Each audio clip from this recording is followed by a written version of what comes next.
The thing that gets me out of bed, my greatest passion, is to try and make a difference with my research, so to bring it to market and actually see it make a difference.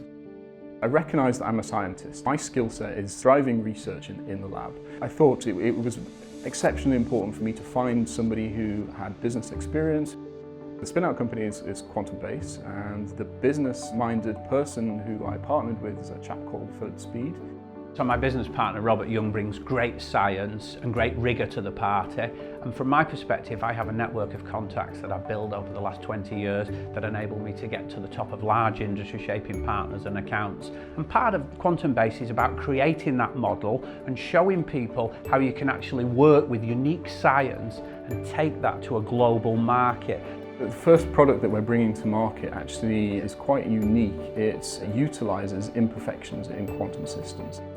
So the application is in information security, so it's deriving unique identities. So in the same way that your fingerprint is unique from mine, the nanostructure at the centre of our device is composed of hundreds of thousands of atoms, and no two nanostructures in a series of devices are going to be the same.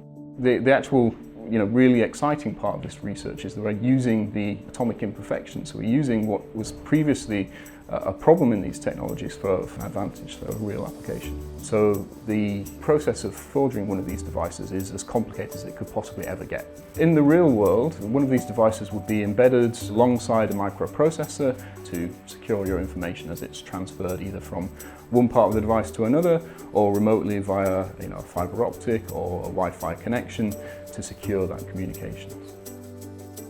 There are emerging markets, such as in Africa, where HIV drugs are both expensive but also incredibly important.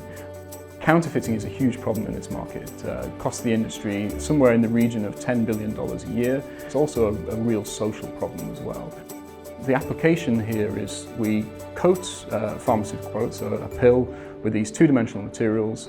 They can then be verified at all points of the supply chain, and you can verify that the pill that you're just about to swallow is valid in a database held by a company.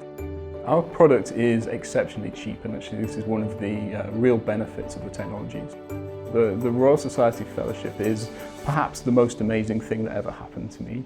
It gives me research freedom for 5 to 8 years, and I can pick the jobs which are favourable to actually taking my research forward. And it's that freedom which allowed me to actually take some research forks, and actually investigate new questions, and has led to the inventions which underpin the technology that we're developing at Quantum Base. I really want to make a difference.